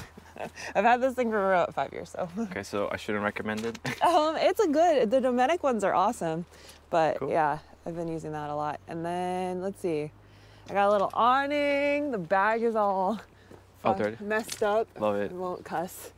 And then in here, I have my diesel heater. What's that? Tube. So this thing pulls out. Oh. And actually this winter I shared heat with people. Aww. And yeah, so that will heats it up when it's super cold. I've gone down to -15 Fahrenheit. So that was pretty cold. It's a bit nippy. A bit nippy. And yeah, that's where I sleep. And then my dog William sleeps there with his faux fur blanket. Cute. And yeah, so I just move this up and I have an extra power station here and put my stuff there at night. That's you guys have radios too. Right? Yeah, that's my VHF. Nice. Everything is so dirty in here. No, but that's... I'm only like self-conscious of things when like I have to show it to people. This here is my diesel tank. What's that? I know it's red. I'm just kidding. Yeah, I'm sorry. It's red, so it technically should be gasoline, but it's routed down through here. Oh, I see. And then my diesel heater is in the bottom. There's a little hole that everything comes out of at the bottom. What's under the hood? No, I'm kidding. What's under the hood? I have a air compressor under there, and cool. Oh, nice. yeah. So you can deflate your tires. And yeah, I can deflate my tires. You have a big winch. Yeah, that I don't use that often. But I mean, to be honest, this is like pretty epic, and I love my Jeep so much. I told you, I saw you on the Dempster because I saw those KC lights. Oh yeah. Those are awesome. The big boy lights. Yeah, those are super good in the winter when it gets dark early. Yeah. You got to get to campsite, deep in the desert or something, and desert. Yeah, in the desert, because that's where I was last winter, and it helped a lot. Yeah, I got solar on the roof, and Can I stand on this? Yeah, do your thing. How many watts? 100 watts. Oh wow, nice. Yeah, I don't think it fully gives me 100 watts though. Never does. Efficiency loss. Yeah. Oh man. You guys are seeing the Jeep after a year, so it's really dirty. And then, so I also charge with my alternator. And then I just have a power pack with an extra 100 amp hour battery attached to it. Cool. And so that runs my fridge, charges my laptop, runs my diesel heater, everything. So yeah. And what's the name of the rig? Black Panther. Black Panther. Yeah, after the movie. Well, and this is my dog, William. Yeah, we've been in love. He's a good doggy. Yeah, no, you want to come say hi, Yeah. He's a good travel dog. Yeah, and then I have water here for, this is not good in the winter though. I was just going to say, doesn't that freeze? Yeah. Yeah, so I have other water in my passenger seat that I use, so. All right, well, I like drinking water. Thank you for showing us. Yeah, thanks for hanging out. Let me see where Starlink is at. Oh, it's online. Look, there it is. Starlink Mini. And he's pretty much talked me into getting a Starlink Mini, so. That's the Starlink, and it's powered by my Delta 2 EcoFlow battery pack. And we are online. This is a van, offers free candy, I offer free Wi-Fi. Yeah, I feel like you have to really be trying to fall out of this thing. Probably like, what the hell? I'll take him back to the camp spot and we can just hang out. Yeah, we can just hang out, take him out, let him play.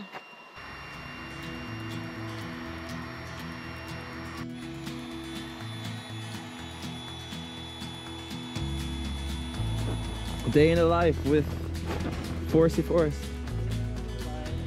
This is what you're saying, right? Is this deep or? Okay.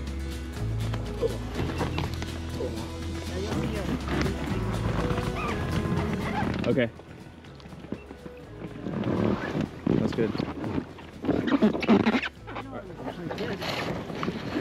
Keep it straight. Yeah. Blades like straight on. Don't do shit sideways. Gotcha.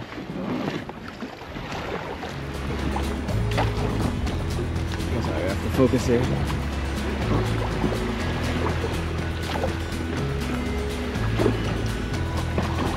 Oh gosh, I'm hitting this.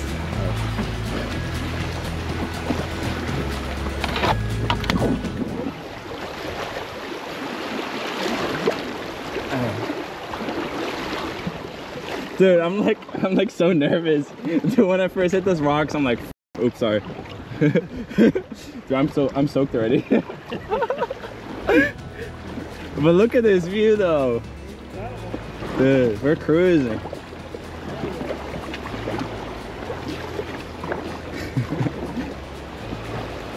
Kuna Matata. What a wonderful world. Kuna Matata.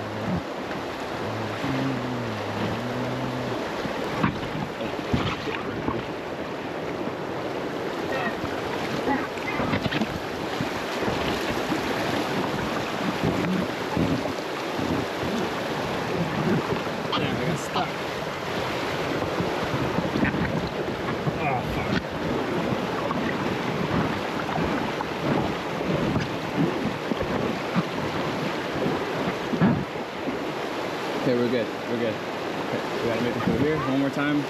Okay, I'll big rock, big rock. Okay, we're good. We're good. We're good. We made it. We made it. We made it. Good. Good. Good. Woo! That was cold, man. That was cold. We got a little stranded there.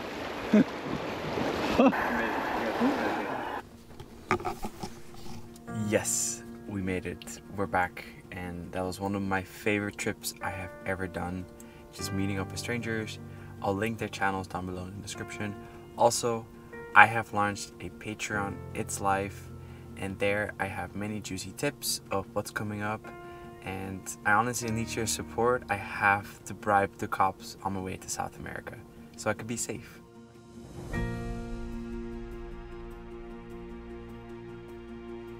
Imagine you are in the wild, facing the challenge of crossing a river. It might seem straightforward, but don't let that fool you. I was told by some people who work here that I shouldn't attempt to cross it. My name is Sandro, and I live full-time in my converted Tesla Model X, currently roaming all over North America. I recently traveled to the Arctic Ocean, and now I'm slowly making my way down south. The car has been super confused. It has kind of no idea where we're going. And today, we are in Alaska. Howdy, welcome to Alaska. Today we're going to be attempting some river crossings. I'm on my way to Beaver Creek. I'm actually in my final days in Alaska itself. And I took a hard decoy.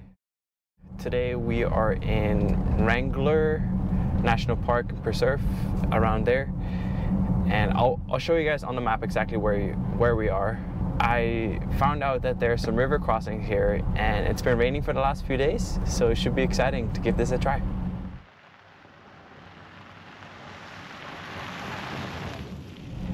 It will be Beluga's big splash in the river, if we can make it, because apparently with this much rain, they said that it could be impossible, but there's only one way to find out, right?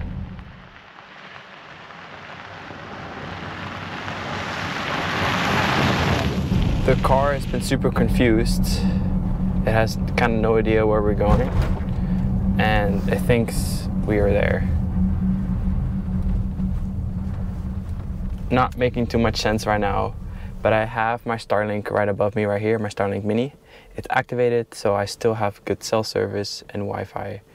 I've mounted right there in the Falcon door, and let's see if it's working right now. And we're online. It's awesome. It's only 50 gigabytes of data, which isn't that much, but when I'm roaming out and about like this, I like to have it on. just so I have some reception. So if something goes wrong, I do have some way of communicating with the outside world. And it's $50 a month, and the dish itself was $5.99. Don't ask me how I managed to get it to Alaska within a week. I ordered it, got delivered, picked it up from a friend within 1 week.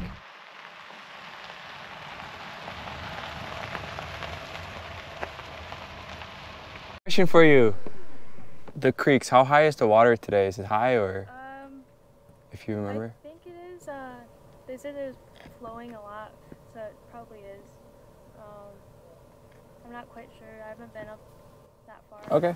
I'm just gonna see, but I was just curious. Yeah. Okay, thanks. It's been raining a lot, and Alaska is known for their rainy summers and their mosquitoes everywhere. Let me climb to safety after sucking Sandro's blood.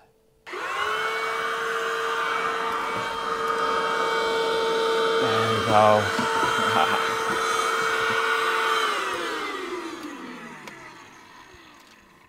Mosquito jail. Because I'm waiting to pass traffic, and it's loading right here. There you go. Awesome. Bam, we have maps. Look at that. Sick, eh? And it's online right now. It's working. Not that I want to stay connected, but it's we can get a good view of the crossing right here. That's our first one. Oops, right there.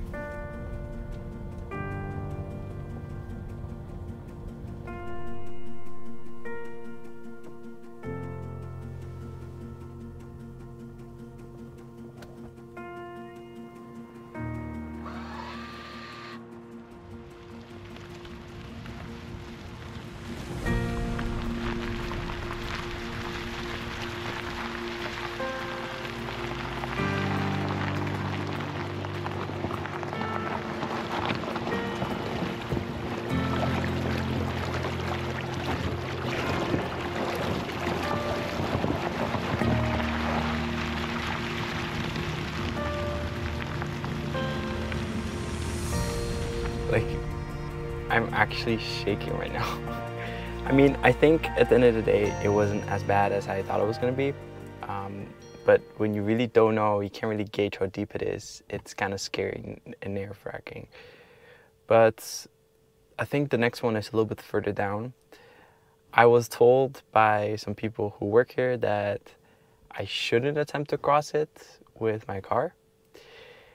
And I asked why. It says, you don't have the right kind of vehicle to do it. So let's go see. Let's see what this is. Like, I've gone this far already. Why would I stop now?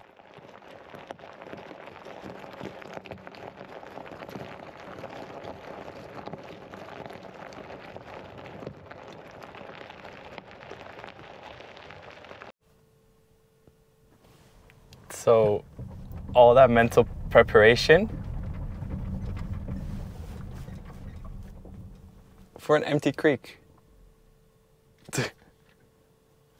Oh my God. It can't mean that. There's a lake there. I think it knows where it is going. This is the machine knows. This is the lake. Stop yelling at me. No, it's stop yelling. I think that's the third river crossing here. Empty. Empty.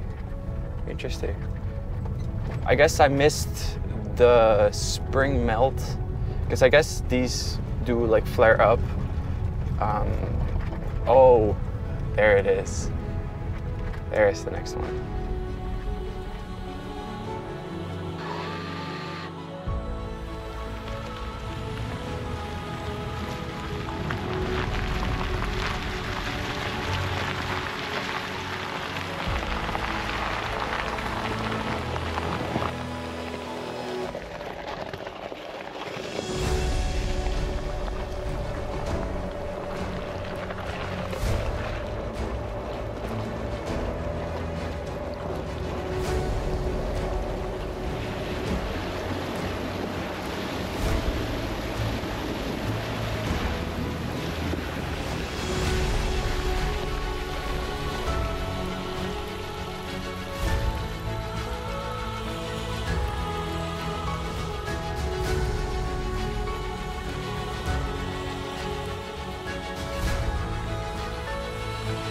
I really think these vehicles are a lot more capable than what some people think that they're capable of. But if you look in the video, I was nervous. Like, I was slow, cautious, and I might get a lot of hate, like, wow, that was nothing. But it's all about the eye of the beholder, because I have no real way to gauge the height of the water. So I could have been stranded. They said that if you're unsure, don't go. I was unsure. I still went. But with the air suspension, I am very comfortable and I have a lot of faith in this car. I also launched a Patreon, which is linked down below in the description. I have all my travel maps down there below as well. Go check it out. And I really need your support, guys, because I will be needing to bribe the cops in South America to get my way down there. Drive safe out there. Cheers. I no longer work for Tesla now, so I feel like I can talk about the battery replacement. I covered my car fully in blue tape, well, kind of, to remind myself what I have done, because I can be very forgetful. That's just kind of who it is. So I will be peeling away the bandages to show you guys exactly what kind of damages has occurred living inside my Tesla, bringing my car to all over North America, except Hawaii, but bulldozing it, living inside of it. How has it held up? So, as you can see, no Tesla logo. Funny question is, big rock hit that, kind of smashed it, so it's like, I'm taking it out. It looks better, looks very clean, just like this. I don't know, does it look better? Oh. Okay, so this is the first damage right here. All of the damage actually never happened on the Dempster Highway. This was actually in Oregon. Right here, a license plate hit it. Yeah, well, I don't have a license plate up front, so maybe that's the irony. But a license plate hit it right here, chipped it. I think that was the first time ever where I was like, damn, that sucks. But I'm like, it's a tool. The more I drive it, the more joy I get out of it. So it's kind of like that first scratch. Meh. Now it's over. I do have PPF all up front, all over this. So it does give me a peace of mind when I drive through the forest and all I just get is branches.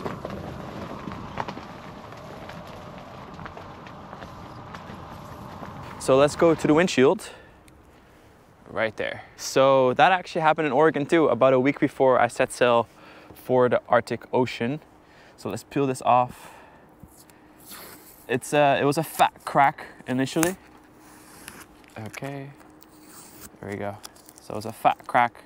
I did inject it already, and I didn't want to get it fixed because I was gonna hit the Dempster Highway. And ironically there, did not hit a rock whatsoever. 2,000 kilometers, no rock. But it looks cool actually, because when the sun shines like this, there's like a little rainbow on my dash most of the time. But I'll probably get it fixed. But that's gonna be my second replacement in a year or so. $1,000 deductible to replace the windshield. Yeah, it's a lot of glass. Okay, so next is this one right here. And I really hope my insurance company believes the story, essentially. What happened here was in Eagle Plains, I was parked and there was such instability of electricity that I had to park all the way to the end of the lot, away from their campsite. And even though I had my private stall, it was also their helicopter pad. What's underneath here is a big rock, just smashing its way. And I really hope that my insurance company believes this story, because that will be expensive to fix, because it's kind of weird. It's cracked the paint right there, but we'll see. Because I have these beautiful doors that I absolutely still adore, they've been a little bit of a nightmare sometimes. So let me peel this off for you. What happened? So I've been to Tesla a few times, and you see that? The rubbing from the Falcon doors. I think, honestly, that's also because I drive on a lot of forest roads, off-roading, and the car has kind of rattles with these doors. Probably my own undoing, but I do think that for a $100,000 car, it shouldn't happen like that. It should be more sturdy. Like if you look inside, like along here too, the other side a little bit. I mean, there's a lot of dirt on here, but you can kind of see the marking on the door. Oh, wow. Whoa, I did not see that actually because of the dirt. Whoa, all right. Well, I'm past my basic warranty now. And that's also my Starlink Mini right there that rests perfectly. So let's go to the other side because I always hit both sides, right? So right here, it's kind of hard to see, but I think it was from a like tree or something. I kind of have to play with the angles here to kind of show you. But right there, you can kind of see the small dents. I'm pretty sure those were like branches, but end of the day, you don't really notice it. But I did mark it because sometimes I do notice it. Let me show you one other thing that I want to bring up. It's the yoke. As much as I love the yoke, it's kind of been like rubbing now. It's peeling. I do have a service appointment in about a month or so to kind of like touch up my car. It'd be a spa day for Beluga. Super excited. I'll be back in the low 48s then, I think, you know. Otherwise, let me talk about what has been my biggest expense on the road, besides the battery replacement, because I will get to that in just a second. Sounds crazy? But over the last 55,000 miles, of the last year or so, I've spent $438 supercharging, and then I've spent another $100 on like flow charging, other charging stations all over North America. So think about that. If you do the maths, I'll put the number up right here. That is exactly what it costs for me to drive.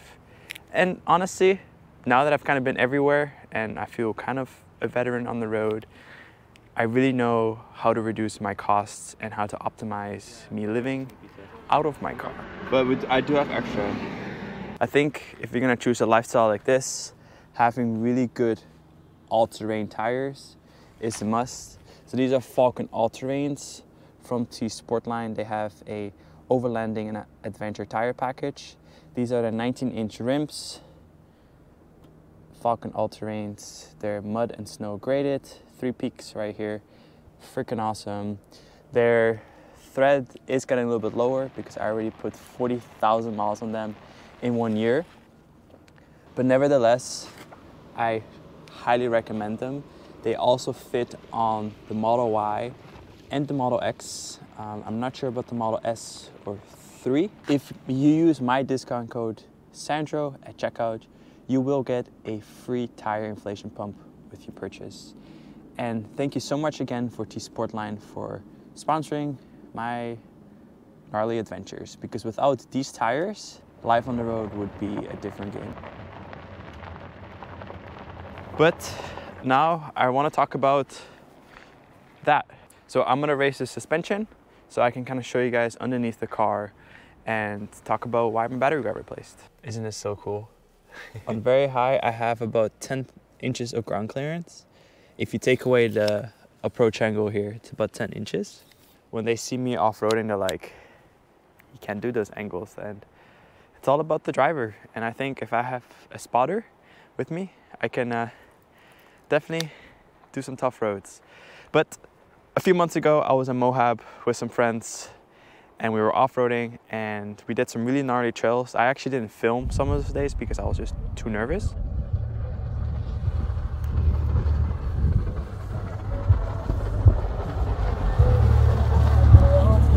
On the last day, there was this really shallow pond of water and I just floored it. And all I knew was I heard doo. Like, let me just reenact it for you. It was like that, like a soft hit. Like I've hit the sides of the battery pack before and it sounds like you're crashing down the stairs. So I'm familiar with that sound, but it sounded like that. And I was like, shit. But no errors whatsoever. But we ended up pulling over and I inspected the battery and damn, that was a big dent. Turns out I had a 5mm dent. So they take like a measuring tape and then measure at the peak what essentially the depth of the damage is. and it was above 5 millimeters, which means that there could be a potential coolant problem with the car because the batteries are dislodged, that in really hot temperatures my battery may not be able to cool itself, which could cause a fire. Together we run a no-nonsense office.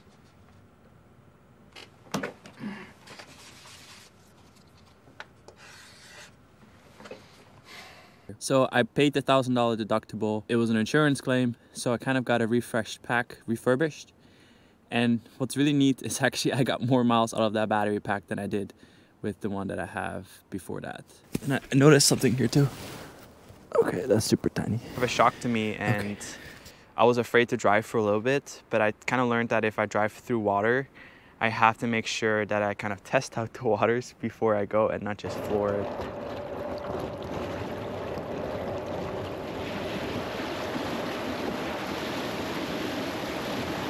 That's what I usually tend to do, and then at one time, it's kind of naive, you know, kind of nonchalant, I just floored it and bam, that's it. And I couldn't really talk about it when I worked at Tesla because it was a conflict of interest at that time. And it took me a few months actually to gain the courage to talk about it because, you know, the battery packs are a concern for people usually, but these packs are meant to be driven hundreds of thousands of miles. There's even Teslas on the road since day one with the same battery pack. So they're definitely durable. They're getting better every single day, I would say, every quarter that Tesla is producing cars. And I wouldn't really change it anything. I love this car, as you can kind of tell, but I do kind of beat the shit out of it. I use it as a tool. I get to most places for free, and when I tell people that, they don't really believe me, but it's true. I don't really pay for gas, rarely. And now I'm on my way up back north to Carcass to meet some other content creators. And yeah, this is my life. Welcome to the channel. If you haven't subscribed yet, hit that subscribe button. I did launch a Patreon for Beluga. No, essentially, I'm trying my way down to South America. It's gonna be a very ambitious trip. It's gonna be safety in mind, charging. I'm scared, but I need you guys' help. I probably need to bribe some cops on my way to South America.